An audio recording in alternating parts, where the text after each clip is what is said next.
This is the Royal Military Academy, Sandhurst. It's where British Army officers are made. You spent nearly a whole year of your life going through some incredibly intense training. People from all over the world come to commission at our academy. At the start of commissioning course 241, our cameras went behind the scenes to capture every step of this gruelling journey from civvy to soldier. As Sandhurst attempts to improve training for female cadets. I'm really confident that we need more servicewomen now. I think for decades now we've been lacking that power. With over 200 years of proud tradition and some of the world's toughest military training, Sandhurst has always attracted the best of the best. But in 2019, Sandhurst was rocked by tragedy. A female officer cadet has been found dead at the prestigious Royal Military Academy, Sandhurst. Officer Cadet Olivia Perks took her own life and was found dead at the academy. At her inquest, a coroner found a breakdown in welfare support and missed opportunities to save her. Both here at Sandhurst and the wider Field Army were really keen to engage and to stop this from happening again. In response, the Academy has introduced one of the biggest gender integration projects in the British Army. Next one, please. The critical mass trial at Sandhurst means women can train together in larger groups. Just allowing them to be able to support each other within training. Some platoons are now all male, but the mixed critical mass platoons have increased from 10% to 30% female. It's good just to have that increased numbers because then otherwise you can maybe feel a bit isolated. We're all fit enough to be here because we all passed the tests. The tests weren't lowered for us because we're women. And now we're back at the Academy to see how they're getting on just weeks before they commission. Dent. McCulloch. Boyd. Plumber. If they make it to the end, these officer cadets will be the future leaders of a British Army facing growing threats around the world. Not on open ground, stay right. That could be fighting Russians in Ukraine, could be giving out humanitarian aid in the Middle East. At the end of the day, we all could have to fight. Ultimately, that is the profession of soldiering. Women will always be an asset to the army, just like men will always be an asset to the army. So having the opportunity to actually do your job in real time, to actually make a difference, then I don't know what more you could want.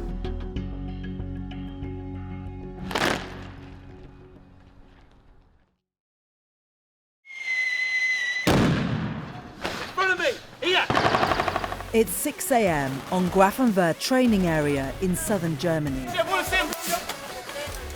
All 180 Sandhurst cadets are out here for Dynamic Victory, their last ever training exercise. They're just weeks away from commissioning, but first they must prove they've got what it takes to become British Army officers. I want you to go one section stacked up in the ditch. I think Germany is the last test. There will be officer cadets that go to Germany where their future is uncertain. So, high stakes for some of those officer cadets. It was our first time abroad on a new training area. It's a big jump. It's built up the whole way through being at Sandhurst. It's the culmination of everything. It's where we get to test everything we've learned. There was a lot more moving parts and it was a little bit different to what we'd experienced before. It's all a far cry from their first day at Sandhurst almost 12 months ago. Looking forward to it? Yeah, definitely. Yes. With both her parents former soldiers, Officer Cadet Dent has a strong military background, but she's the first in her family to go through officer training. You're learning quite simple stuff, but at the time it doesn't seem that simple, at least for me, who hadn't had any experience. So doing drill in front of, a sir or a mom and getting it wrong is quite a lot when you've been here for like 2 weeks. And you look back on the documentary and see how fresh we were.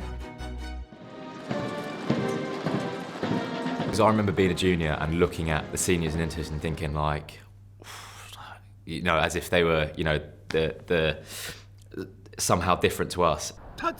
My platoon was all male in my first term.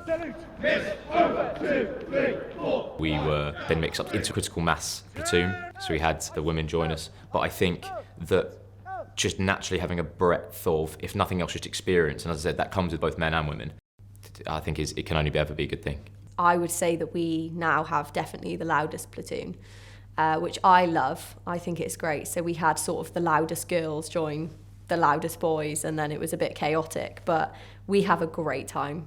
That is the Sandhurst Rifles component of the 44 BCT operation to clear Hohenfels district of DAF presence.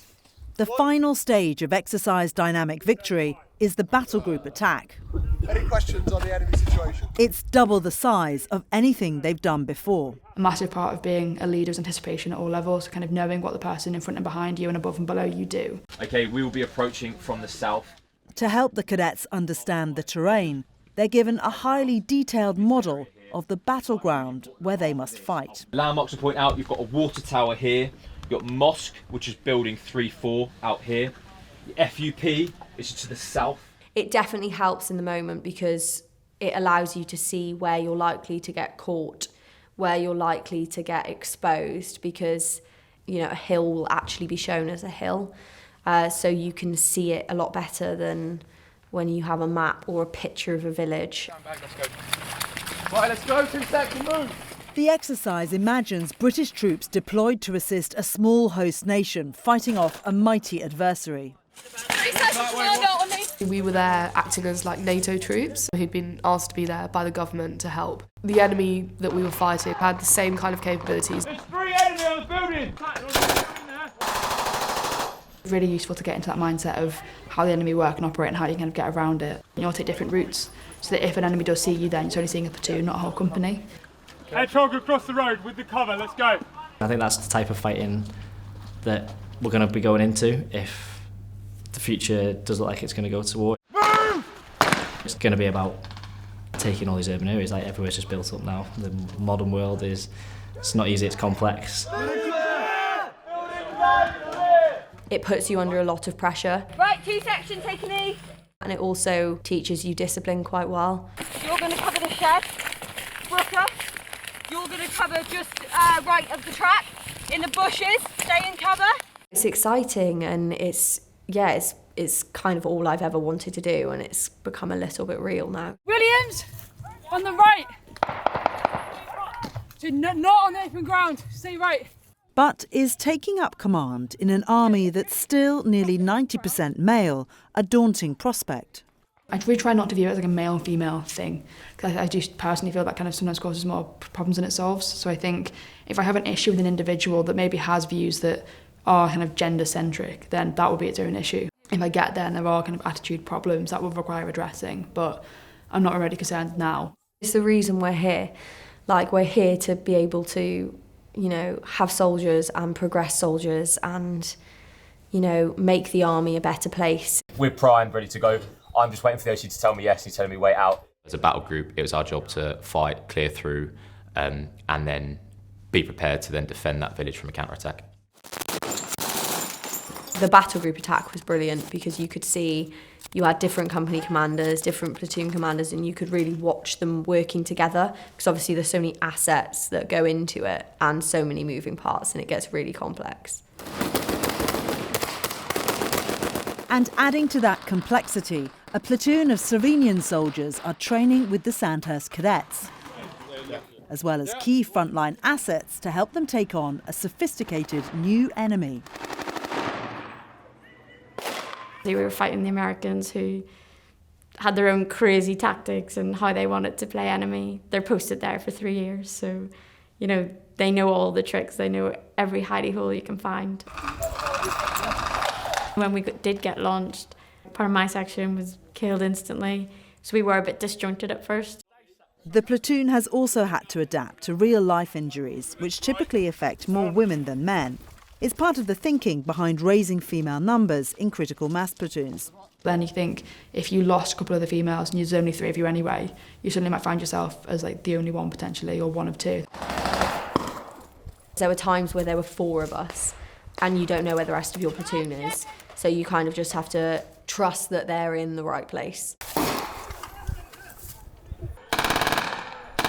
We were on the last building, which was where all the GPMGs were. Getting enough manpower in that building to be able to take the building was the biggest issue. In this village in particular, it's definitely decision making. You have to make that split decision as a leader on the ground. Really clear! From fighting with them on day one when they first got out here, all the way to now, you can definitely see that they're learning and that they're growing as junior officers. Yeah, it was really enjoyable, but also we were all very relieved when we finished it. That's the last attack that we're going to do as a platoon, which is quite sad. Sandhurst, stand! Easy! This is what it's all been about. 100% effort, 100% of the time. With just 10 days left before they leave, the cadets' main focus is rehearsing for the Sovereign's Parade. We had drill this morning. I was like, this is the beginning of the end. Because you know, once you start prepping for drill, everything else pretty much is over, stops, and then you're gone and you don't come back really. I think it's bittersweet because we're all like, oh my God, I can't wait to get out of here. Because it is such a long time. But you kind of sacrifice living with all these people that you've been through your training with, which is quite sad. Number 1 half company! Halt! The Sovereign's Parade at Sandhurst is one of the UK's biggest ceremonial events. It's a global showcase for these cadets and the final day of their training. It'll be a really proud day, so I am looking forward to it. I think that'll help us through all the rehearsals, knowing that, oh yeah, this is the end of this really long year. And is it better with a sword? Oh yeah, it's definitely better. It's a very elegant drill, I think, with a sword. Yeah, and it's officers have swords as well, so it's kind of like you've made it in a way. No, I'm excited. My family here, we've done all the rehearsals, but you spend quite a lot of time. You're even more engaged being senior because it is your parade, but then your family's going to be in the stands, so as soon as you get on there, you're looking for your family and you'll find them. That's going to be brilliant. But they're taking no chances with the weather. I've got thermal gloves on.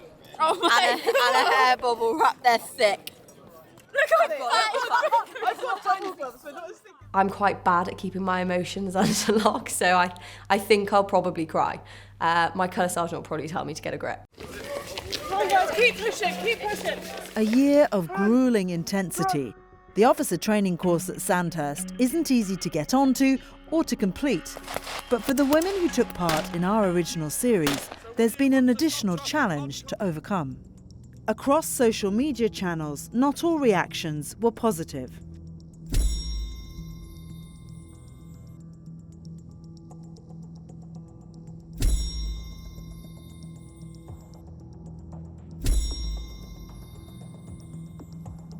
Yeah, I think the comments were a lot. I think people, don't think about what they write, and if they do think about what they write, then they're very cruel because they don't realise that the impact that has. I kind of took the stance of, well, I'm just not going to read them, but then your curiosity is there. You want to read them, you want to see what people are saying. There was a lot of comments about lowering the standards. To make it clear, no standards have been lowered. Males and females meet the exact same standards across the army, not just at Sandhurst. Yeah, I think the biggest thing is that I would just never want another girl to read those comments and think that she isn't good enough to be in the army. And that's the part which frustrates me much more, because I know that my female peers can hold their own, better than most.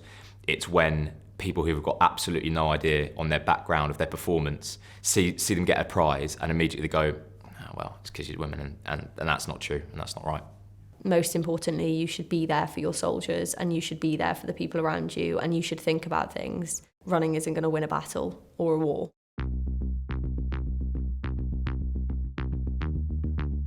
And male or female, the future these cadets are marching into is far from certain.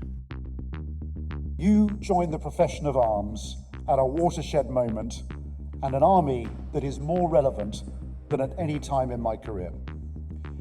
It is an army that is rearming, that will be more lethal than armies 3 times its size. But this modernisation takes time, and time is in short supply. So if you fight, and my experience has been that you will, sooner or later, it will likely be, as the British Army always has, isolated, overmatched in numbers, equipment and technology, and before the country has mobilised. Freeze it! Up! I think that this cohort that have joined and anybody joining at the moment is not going into that naively. It's not unlikely to think that these officer cadets within 6 months of leaving here might be deployed to Europe. You don't train to fight and then never actually get to fight. It's quite blunt to say it, but a lot of people that join the army do want to go to war. All it takes is someone to make a decision of, yeah, okay, we're going in. And at times that will be tough and you will end up losing people. That is the profession of soldiering. And Sandhurst believes the critical mass trial is a crucial part of training a combat-ready army. We need more servicewomen now. I think for decades we've been lacking that power. It's really key that we get as many through training as possible and that they have the skill set to go on and provide what the British Army needs for operational effectiveness.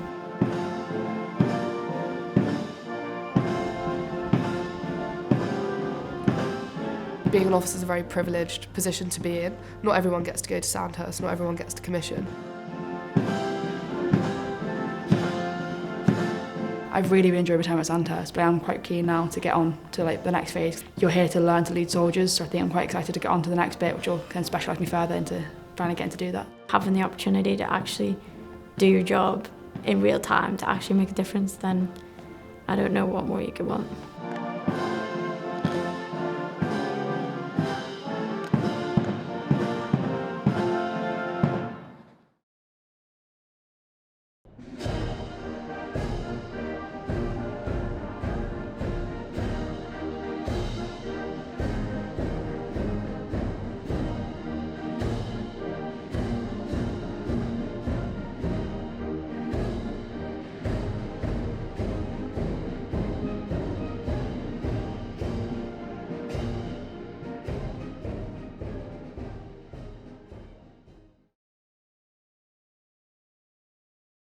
Thanks for watching. For more from BFBS Forces News, like and subscribe to our channel.